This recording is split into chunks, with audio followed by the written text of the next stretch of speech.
C'est évidemment un réel plaisir de vous retrouver à ce rendez-vous de l'information. Madame, Monsieur, bonsoir. Au sommaire de cette édition, causerie débat entre les hommes des médias et le ministre de l'Énergie dans le cadre de la semaine de l'énergie. Vous suivrez le compte-rendu dans ce journal. L'ONG Action de Solidarité a doté l'EPP Gbodjoko dans l'arrondissement de Zinvier d'un module de 3 classes, plus bureau, magasin et latrine.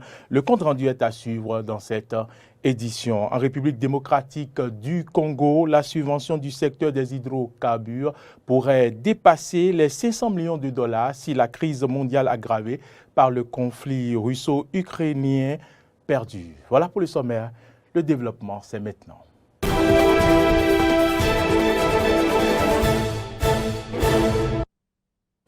Merci de votre fidélité et bienvenue dans ce journal. Je vous l'annonçais en titre, les hommes des médias ont échangé dans la soirée d'hier avec le ministre de l'Énergie sur les questions liées à l'énergie électrique. Et cette causerie débat dénommée les médias au cœur du système électrique s'inscrit dans le cadre de la semaine de l'énergie électrique. Clémence Tonoucoin pour le compte rendu. À travers cette 4e édition de la causerie débat, les médias au cœur du système électrique, le ministre de l'Énergie entend renforcer les capacités des journalistes sur les questions liées à l'énergie électrique. Au cours de la séance, le ministre donnant Jean-Claude Roussou et ses collaborateurs ont passé en revue les efforts du gouvernement dans le secteur énergétique. Le ministre justifie les problèmes du secteur par un manque d'anticipation. Les grandes difficultés que nous avions obtenues dans ce pays, dans le cadre de notre système électrique, est simplement due à un manque de vision à long terme et surtout un plan d'investissement en continu pour permettre de réaliser au fur et à mesure, surtout par anticipation, les infrastructures électriques nécessaires pour répondre efficacement aux besoins à la fois des ménages, mais aux besoins industriels pour le développement de ce pays. L'exemple patent est ce qui se passe en général dans la zone d'Abomey-Calavi. Il y a beaucoup de coupures.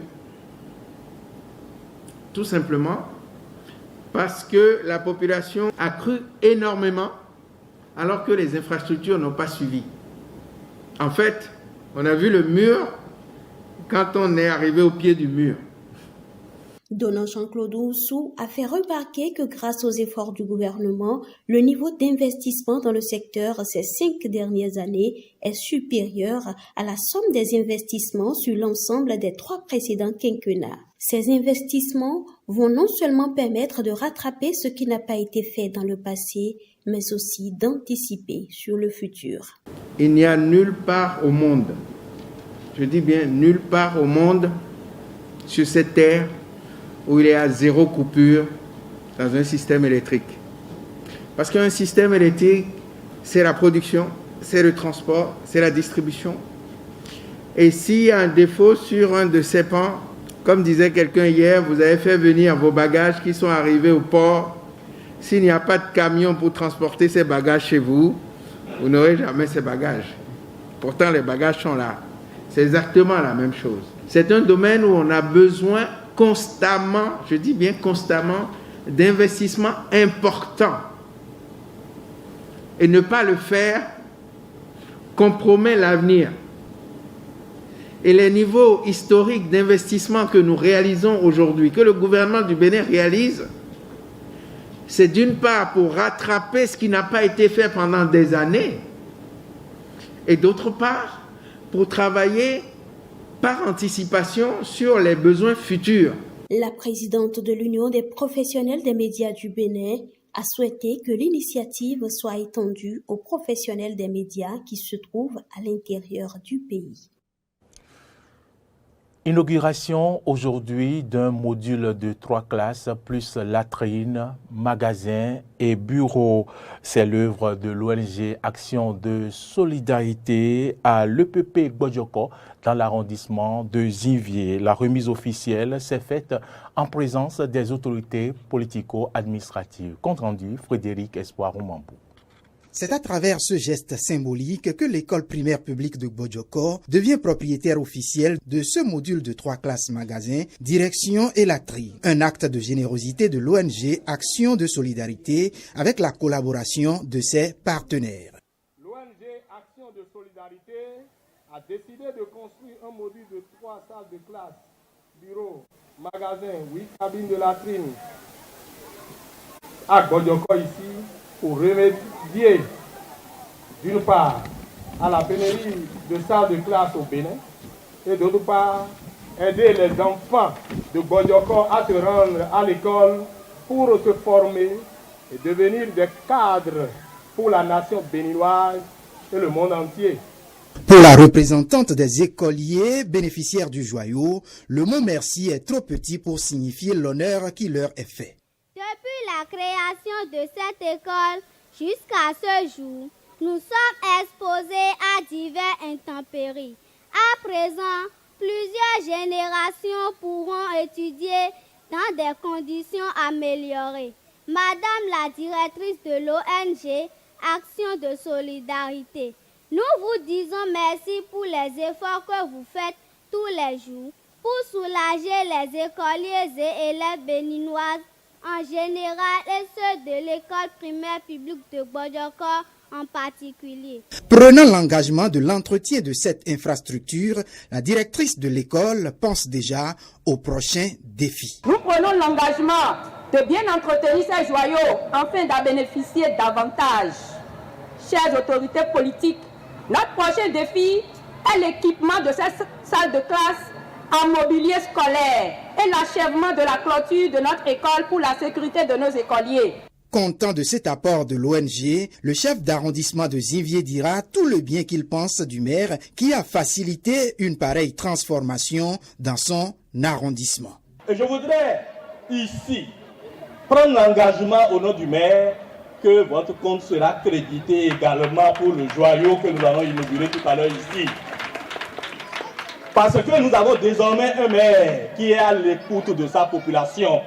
Nous avons un maire qui est proactif. Nous avons un maire qui ne tarde pas sur les choses. Nous avons un maire. Prenant la parole au nom du maire, le directeur de cabinet de ce dernier a garanti l'accompagnement du conseil communal pour les équipements qu'il faut pour l'utilisation adéquate de ces nouvelles salles de classe. Je saisis cette occasion pour garantir aux apprenants, aux enseignants, tout l'accompagnement nécessaire du maire et tout son conseil communal à mobiliser les ressources nécessaires pour mettre en place, mettre à disposition le mobilier nécessaire et tout le matériel didactique utile à l'épanouissement intellectuel.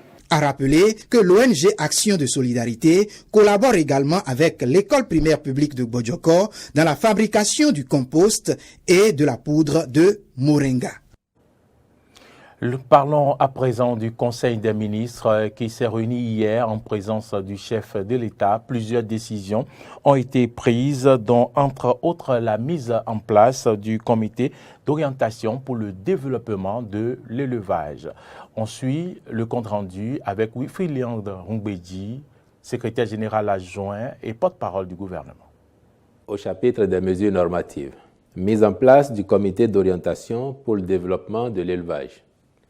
Les différentes initiatives du gouvernement entrant dans le sens de la promotion de l'élevage méritent d'être renforcées en vue d'obtenir des résultats plus probants. Cela passe par l'effectivité d'un cadre stratégique de réflexion pour prendre en charge de façon holistique la question du développement de l'élevage et de la promotion des éleveurs. C'est ce qui justifie la mise en place du comité d'orientation pour le développement de l'élevage. Il aura pour mission notamment de coordonner la mise en œuvre des directives du gouvernement destinées à favoriser l'essor de l'activité ainsi que la cohabitation harmonieuse entre agriculteurs et éleveurs. Aussi, le Conseil a-t-il adopté le présent décret portant création, attribution et composition du dit comité. Au titre des autres mesures normatives, ont été adoptés les décrets portant transmission à l'Assemblée nationale pour examen et vote des projets de loi portant composition, organisation, fonctionnement et attribution de la Cour suprême, statut des magistrats de la Cour suprême, règles particulières de procédure applicables devant les formations juridictionnelles de la Cour suprême, loi organique sur la Cour des comptes, statut des magistrats de la Cour des comptes, règles de procédure devant la Cour des comptes, loi organique sur la Cour constitutionnelle, loi organique sur la haute autorité de l'audiovisuel et de la communication, création, composition et organisation du Code des inspecteurs des services judiciaires. De même, ont été adoptés les décrets portant approbation des statuts des structures ci-après: hôpitaux de zone, office du baccalauréat, Agence nationale de l'aviation civile, puis celui relatif à la nomination des membres de son conseil d'administration. S'agissant des communications, création d'un centre de transit dans la commune de Kpomassé pour l'accueil des personnes en situation de mendicité. Dans nos villes, ces personnes occupent souvent des carrefours, des places publiques et des axes routiers afin de quémander l'aumône. Cette pratique les expose aux intempéries et aux maladies, en même temps qu'elle constitue un risque d'endommagement des infrastructures qu'elles squattent et de perturbation des usagers de la route. Par ailleurs, le phénomène expose à la violation des droits humains et constitue aussi une source d'insécurité. C'est pour arrêter progressivement ce fléau que le gouvernement a décidé d'instituer un dispositif de dissuasion et de transit des personnes en situation de mendicité, en commençant par la ville de Cotonou. Celle-ci consiste en la création et en l'animation d'un centre qui sera basé à Kpomassé Centre, dans les infrastructures actuelles du site ayant abrité par le passé des réfugiés et dont une partie sera réhabilitée. Sur place, pendant une période d'1 à 3 mois, ces personnes, selon leurs conditions et les catégories auxquelles elles appartiennent, seront prises en charge et préparées à quitter la situation de rue. Nommé en Conseil des ministres le mercredi 23 février, le nouveau secrétaire permanent de l'autorité de régulation des marchés publics a prêté serment hier à la Cour d'appel de Cotonou. Compte rendu, Clémence Tonoucoin. Cette cérémonie de prestation de serment consacre l'entrée officielle du nouveau secrétaire permanent de l'autorité de régulation des marchés publics ARMP dans l'exercice de ses fonctions. Il a juré de remplir ses fonctions avec honnêteté, intégrité et dans le respect des procédures légales. Je le jure, la Cour reçoit votre serment et vous donne acte de vos serments. Dans ses réquisitions, Christian Adjakas, procureur général de la Cour d'appel de Cotonou, a rappelé aux récipiendaires que le serment est un acte sacré qui engage l'assermenté. Il a exhorté à lutter contre la corruption et tous les vices qui peuvent entacher les marchés publics. Monsieur le récipiendaire, ce serment ne doit pas être considéré comme une formalité, un acte banal, sans conséquences juridiques. Vous devez donc faire preuve d'honnêteté, d'impartialité, d'intégrité et de professionnalisme dans l'exercice de vos attributions. En cas de parjure, outre les sanctions disciplinaires, vous vous exposerez à des sanctions pénales. Mon souhait est que vous soyez à l'abri de toute tentation pouvant vous amener à compromettre votre serment. Il ne me reste qu'à vous formuler mes vœux de plein succès dans l'exercice de vos fonctions. Avant de le renvoyer à ses fonctions, le président de la Cour d'appel, Justin Benameto, a rappelé à l'impétrant la grandeur et l'importance de ces nouvelles charges. Qui vous souviennent que la structure, la RMP, dont vous savez désormais le secrétaire permanent, est une structure très noble sur qui l'État compte pour mettre de l'ordre dans la gestion des passages des marchés publics.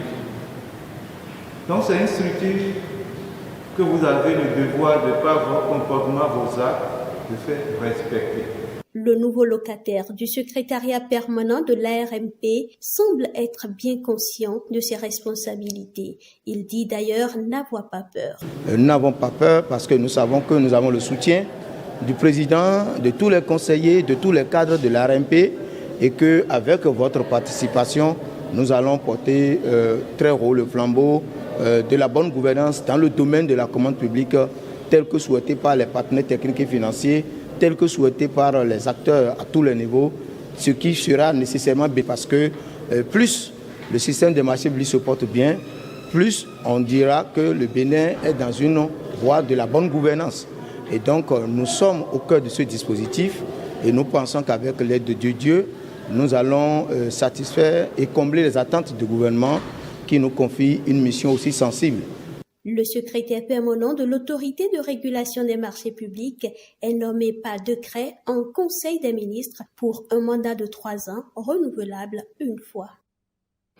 Actualité hors du Bénin, en République démocratique du Congo, le ministre des Finances était face aux hommes des médias hier. Objectif, informer la population que la subvention du secteur des hydrocarbures pourrait dépasser les 500 millions de dollars si la crise mondiale aggravée par le conflit russo-ukrainien perdure. Pour réduire sa part de subvention, le gouvernement envisage de ne plus supporter la consommation des grandes entreprises. On va continuer à subventionner, mais de manière supportable. En revanche, dans d'autres secteurs, par exemple, le secteur minier qui est un gros consommateur des produits pétroliers, il n'y a pas de raison qu'on fasse de subventions, explique Nicolas Kazadi, le ministre des Finances.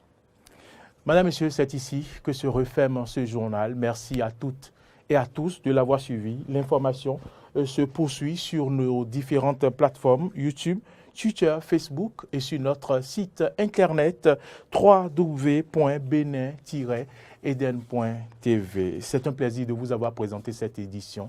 Bonne suite de nos programmes et à demain.